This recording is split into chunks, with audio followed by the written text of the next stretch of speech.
그렇다면 바른의 이름은 왜 빠졌을까? 첫 번째, 법무법인이 바뀐다. 두 번째, 그렇다면 대체 왜 새로운 법무법인의 이름이 올라와 있지 않은 것인가? 그래서 바른 측에 직접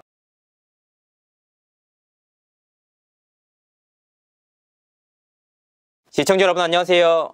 연예대 대통령 이진호입니다. 걸그룹 피프티가 항고를 결정하지 않았습니까? 이 항고를 두고 여러 가지 말들이 나오고 있습니다. 특히나 항고 진행 과정에서 여러 가지 변화들이 있었는데요. 이 변화가 주는 의미는 과연 어떤 것인지, 어떤 의미를 내포하고 있는지 취재를 해봤습니다. 피프티 멤버들이 항고를 했어요. 법무법인 명이 안 적혀 있어서 논란이 좀 되고 있는데, 가처분 신청 기각 이후에 법무법인 바른 측에서 곧바로 입장을 밝혔단 말이에요. 항고를 진행하겠다. 그런데 의아한 일이 벌어집니다. 마땅히 접수돼야 할 인지대가 접수되지 않았는데요. 인지대가 접수가 돼야 항고가 정식적으로 절차를 밟아 진행이 됐는데 끝까지 인지대를 내지 않고 있다가 거의 마지막 타임에 인지대가 지불됐습니다. 의아한 일입니다. 일단은 뒤늦게 냈다는 것 자체가 일반적인 일은 아닙니다. 그런데 더 의아한 것은 인지대가 지불된 이후의 변화입니다. 그 이전까지는 관련 가처분 소송에서 법무법인 바른이 멤버들의 법률 대리인 이름으로 분명하게 올라가 있었습니다. 그런데 항고 진행 과정에서 멤버들과 부모님의 이름만 올라가 있을 뿐 법무법인 바른의 이름은 빠졌습니다. 그러니까 가처분 소송 진행 때와는 확연히 다른 일이었다. 자, 이 부분에 대해서 어트랙트 측에 확인을 한번 해봤습니다. 본인들도 모르겠대요. 왜 그랬는지. 그러니까 일반적인 사안은 아니라는 겁니다. 자, 여기서 두 가지 가능성이 있는데요. 그렇다면 바른의 이름은 왜 빠졌을까? 첫 번째, 법무법인이 바뀐다. 두 번째, 그렇다면 대체 왜 새로운 법무법인의 이름이 올라와 있지 않은 것인가? 일단 이 두 가지 사안에 대한 기본 전제가 모두 법무법인이 바뀐다는 전제입니다. 그래서 바른 측에 직접 연락을 한번 해봤습니다. 그리고 입장을 들을 수가 있었는데요. 이번 항고심 역시 바른에서 진행하기로 했다. 사실 법무법인 명이 빠진다는 게 일반적인 일은 아닙니다. 어떤 우여곡절이 있었는지까지는 확인할 수 없지만 바른으로 함께 하기로 했다. 다만 바른이 대한민국에서도 손꼽히는 법무법인 아닙니까? 거액의 소송 비용이 들 텐데 이 소송 비용을 멤버들이 어떻게 마련하는지 의문부호가 붙습니다. 그런데 이 항고를 통해서 명확해진 한 가지 사실이 있습니다. 뭐냐? 멤버들의 의지는 절대 굽혀지지 않고 있다. 그러니까 대체 왜 이렇게까지 해야 하느냐? 이런 의문부호가 붙고 있거든요. 결과적으로는 멤버들이 돌아올 수 없는 사정이 분명하게 있는 것이 아니냐라는 말이 나오고 있습니다. 본안 소송으로 갔을 때 멤버들 쪽의 승사는 어떻게 될까요? 아예 없다고 볼 수는 없습니다. 하지만 그 가능성이 무척이나 낮다. 왜냐하면 멤버들이 당초 제기를 했던 세 가지 문제점이 있지 않았습니까? 투명하지 않은 정산, 건강하지 않은 상태에서의 활동 강요, 제대로 된 지원 미비. 이 부분들이 모두 가처분 신청 과정에서 법원으로부터 받아들여지지 않았습니다. 그러니까 이 사안 말고 본안 소송이 진행되는 과정에서는 보다 확실한 증거가 있어야 합니다. 그 증거가 입증이 되고 증명이 돼야 결과적으로 판을 뒤집을 수가 있습니다. 그런데 생각을 한번 해보자고요. 멤버들 입장에서는 가처분 신청 인용이 그 무엇보다 중요한 상황이었습니다. 그렇죠? 그게 인용돼야 활동을 할 수 있으니까. 그래서 모든 카드를 다 들고 와야지만 가능했던 일이다. 이 과정에서 굉장히 뜻밖에도 전홍준 대표를 배임 혐의로 고발하지 않았습니까?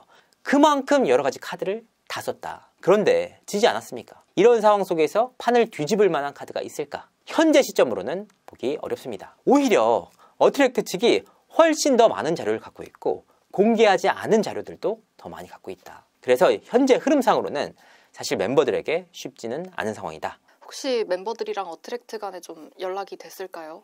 그렇습니다. 멤버들이 숙소를 이탈한 시점은 이미 6월 19일입니다. 그리고 지금 9월 11일 아닙니까? 거의 석 달 가까이 지났는데 소속사 측에서 멤버들과 연락을 닿기 위해서 가진 방법을 다 썼습니다. 문자 보내고 카톡 보내고 메일 보내고 부모님한테 연락을 해보고 다 해봤지만 그 어떠한 답도 오지 않았다. 특히나 가처분 신청이 기각된 이후에 어트랙트 측에서도 다시 한번 되게 정중하게 연락을 취했다고 합니다. 이야기를 한번 해보고 싶다. 이런 상황까지 됐으니까 다시 한번 얘기를 해보자. 하지만 이 연락에 대해서도 멤버들은 끝내 그 어떠한 답도 하지 않았다고 합니다. 멤버들이 법적 처벌을 받을 수 있다라는 얘기도 있는데 이건 어떻게 된 건가요? 충분히 가능성이 있는 얘기입니다. 왜냐하면 더 기버스의 형사건과 연루될 수 있을 여지가 있기 때문입니다. 이게 무슨 뜻이냐? 어트랙트에서는 안성일 대표와 비 이사를 고소하지 않았습니까? 그 내용을 살펴보면 업무 방해, 사문서 위조, 전자기록 손괴 등이 있습니다. 그러니까 여기서 핵심은 어트랙트가 이 과정에서 피해를 입었다는 거 아닙니까? 그런데 만약에 더 기버스와 멤버들 간의 관계가 있었다면, 그리고 이를 입증할 수 있을 만한 자료가 나온다면, 그렇다면 안성일 대표를 비롯한 더기버스 직원들이 주범이 되고 멤버들이 공동 정범이 될 수 있다는 의미입니다. 여기서 핵심은 뭐다? 멤버들과 더기버스 간의 관계를 확인할 수 있는 명확한 자료입니다. 아직까지는 가정입니다. 여기서 더기버스가 형사처벌을 받게 됐는데 그 자료마저 확인이 됐다. 그렇다면 멤버들 역시 처벌받을 수 있는 여지가 있다는 겁니다. 그런데 여기서 흥미로운 사실 한 가지가 있습니다. 제가 앞서서 수차례 말씀드리지 않았습니까? 어트랙트에서는 자료 복구 과정에서 명확하고 확실한 추가 자료를 확보할 수가 있었습니다. 사실 이 자료를 법정에 제출하려고 했는데 제출하기도 전에 가처분 신청 결과가 나오면서 이 자료는 아직까지도 제출되지 않고 있습니다. 그러니까 이렇게 결정적인 자료가 제출되지도 않은 상황에서 어트랙트가 이겼단 말이에요. 그렇다면 정말 멤버들에게 악감정을 가지고 좀 끝내자라는 의미였다면 이 자료를 분명히 제출을 했을 겁니다. 하지만 제가 확인을 해본 결과 이 자료는 아직까지도 제출되지 않았습니다. 왜 그럴까? 이 부분에 대해서는 어트랙트 측에서 함구를 했습니다. 다만 멤버들에게 주는 거의 마지막 기회가 아닌가. 어쨌든 서로 간의 갈등은 있었을지언정 원한 관계까지는 없는 상황이란 말이에요. 대체 왜 그럴까? 우리가 어떻게 했길래 그러냐? 라는 의아함은 있어도 증오하거나 미워하는 감정은 없단 말이에요. 이렇게까지 기회를 주고 있는데 멤버들은 끝끝내 그 어떠한 입장이나 컨택에 대한 응답조차 안 하고 있다. 어트랙트에서 그래도 기회를 주는데 멤버들은 왜 이렇게까지 하는 걸까요? 모르죠. 어트랙트 측에서는 그 누구도 알 수가 없습니다. 연락 자체가 되지 않고 있기 때문입니다. 다만 멤버들은 처음부터 여론전에서 승리할 것이라고 예측했던 모양새입니다. 어트랙트가 사실 스타크로 ENT로 진행을 할 때는 대중들의 비난을 상당히 많이 받았단 말이에요. 핫샷과 하성운을 진행하면서 비난 여론이 적지 않았습니다. 여기에서 본인들까지 나서게 된다면 앞서서 있던 비난 여론과 함께 합쳐져서 시너지를 일으킬 것이라고 예측했던 것 같습니다. 그리고 지금까지 진행됐던 가처분 신청들이 대부분 아티스트 측에 유리하게 나오지 않았습니까? 그래서 여러 가지로 확신을 갖고 있었지만 단 한 가지 판단을 미스한 것이 있었습니다. 바로 소속사에서 멤버들에게 해줬던 전홍준 대표의 진심이 전해지면서 반전이 일었고 결과적으로는 꾸준하게 어트랙트 측으로 유리한 여론이 형성됐다. 이게 결정적으로 달랐던 한 가지 내용입니다. 그렇다면 지금 전홍준 대표는 어떤 상황일까요? 무척이나 바쁘다고 들었습니다. 상당히 많은 투자자들이 어트랙트 측에 컨택을 하고 있다라고 전해 들었습니다. 특히 개인 투자자뿐만 아니라 큰 기업에서조차 어트랙트에 투자를 하고 싶다라는 문의를 했다고 하는데요. 그렇기 때문에 투자자들을 만나러 다니느라 정신없는 나날을 보내고 있다고 합니다. 그리고 어트랙트에서 최근 새로운 걸그룹 론칭을 발표하지 않았습니까? 그 기획을 위해서도 굉장히 바쁜 시간을 보내고 있다고 합니다. 이번 새로운 걸그룹은 어떻게 진행되고 있을까요? 일단 어트랙트 내부에서는 굉장히 활기찬 모양새입니다. 더욱이 이 새로운 걸그룹을 뽑는 오디션을 어떤 방식으로 방송을 할까 관심이 많았잖아요. 틱톡을 하든지 유튜브를 하든지 아니면 방송사에서 진행을 하든지 굉장히 큰 관심이 쏠렸습니다. 정말 크고 영향력 있는 방송사와 긍정적으로 진행을 하고 있다고 합니다. 어느 곳인지 밝히진 않았지만 확실하게 이 친구들이 론칭될 수 있고 스포트라이트를 받을 수 있는 곳과 이야기가 되고 있다. 그런데 SBS는 아니다. 그런데 SBS의 경우에는 자사에서 직접적으로 진행하는 오디션이 있습니다. 그렇기 때문에 현실적으로 진행하기가 어렵다. 쫄러브피티피티라는 아이디가 주목을 좀 받고 있어요. 네, 트위터에서 상당히 활발하게 활동을 하고 있는 인물입니다. 이 인물이 굉장히 주목을 받고 있는데요. 왜냐? 대중들도 모르는 사안들, 그리고 기자들도 모르는 사안들을 굉장히 빠르게 캐치해서 팬들에게 전달을 하고 있다는 겁니다. 이 인물이 어트랙트가 광장을 선임했다는 소식을 가장 빨리 알린 인물이기도 합니다. 그 시기가 7월 31일이에요. 사건 번호가 언론에 공개된 시기는 8월 29일 법률신문을 통해서입니다. 그러니까 무려 한 달도 넘게 더 빨리 알았던 내용이다. 저보다도 빨리 알았습니다. 그러니까 쪼는 이번 사안에 대한 사건 번호를 분명하게 알고 있었다는 의미입니다. 그래서 네티즌들이 물어봤대요. 이 인물에게 이 사건 번호 어떻게 알았느냐 라고 했더니 이 인물이 추론했다라고 밝혔습니다. 그런데 사건 번호가 어떻게 되어 있냐면 2013 다합 12272 이런 식이거든요. 추론이 가능할까? 불가합니다. 여기서 끝이 아닙니다. 8월 9일에는 어트랙트와 멤버들 간의 조정기일이 잡혔던 일정이었습니다. 그런데 이 조정이 끝나고 그날 밤 오후 11시에 조의 트윗이 올라옵니다. 2시간에 걸친 토론에서 전직 판사 출신 변호사와 맞서서 자신의 입장을 고수한 회원들의 어머니가 자랑스럽다. 그런데 제가 그때 당시에 어트랙트 관계자들과 연락을 취했습니다. 어떤 상황이 진행됐냐, 잘 진행이 됐느냐, 협의가 잘 됐냐. 그런데 굉장히 민감한 내용들이잖아요. 안에서 주고받았던 내용들은 사실 대외비입니다. 언론에 공개되지도 않았어요.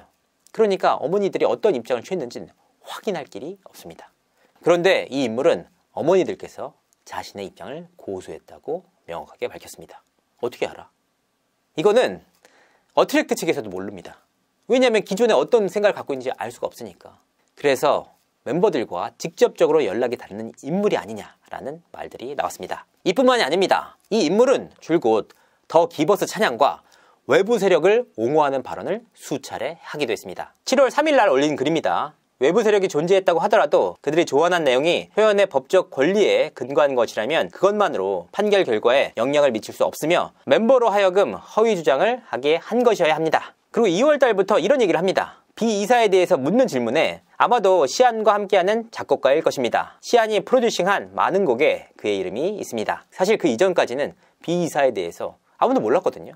그런데 이 인물은 시안과 함께 작업을 했다라고까지 모두 알고 있었습니다. 더 기버스를 계속해서 극찬하기도 했는데요. 여기도 약간 시안 팬이에요.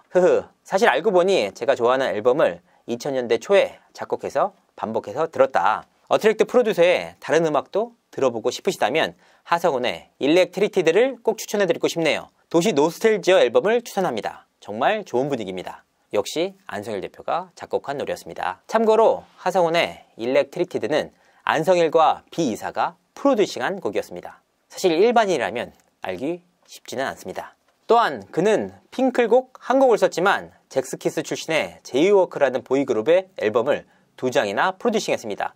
노래가 잘 숙성되었는지는 모르겠지만 그는 멤버가 노래 재능을 발견하도록 도와줬다. 안성일 대표는 1999년 핑클곡을 제작한 바가 있습니다. 그리고 제이워크는 2000년대 초반 안성일 대표가 직접 프로듀싱했던 그룹이기도 합니다. 제가 앞서서 SBS 그 아래에서 이 인물에게 컨택을 했다. 그런데 이 인물이 인터뷰를 거절했다라고 밝히지 않았습니까? 그런데 이 인물은 뜻밖에도 본인이 거절한 적이 없다. 이진호가 거짓말을 하고 있다라고 밝혔습니다. 의아했습니다.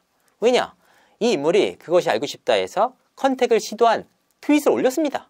다른 부계정을 통해서 관련 내용을 올렸고 그 알 작가와 인터뷰를 진행했다라고까지 밝혔습니다. 누굴까? 그래서 이 인물의 정체에 대해서 관심이 쏠리고 있는데요. 자, 멤버들의 부모님의 심정을 알 수 있는 위치에 있는 인물이다. 더 기버스를 찬양하고 옹호했던 인물이다. 그리고 더 기버스의 내부 정보에 접근할 수 있는 인물이다. 영어에 능통하다. 이 모든 것을 조합해 봤을 때 특정되는 인물이 있다고 합니다. 과연 그 인물의 정체가 밝혀질 수 있을지 귀추가 주목됩니다. 이상으로 이진호였습니다. 감사합니다.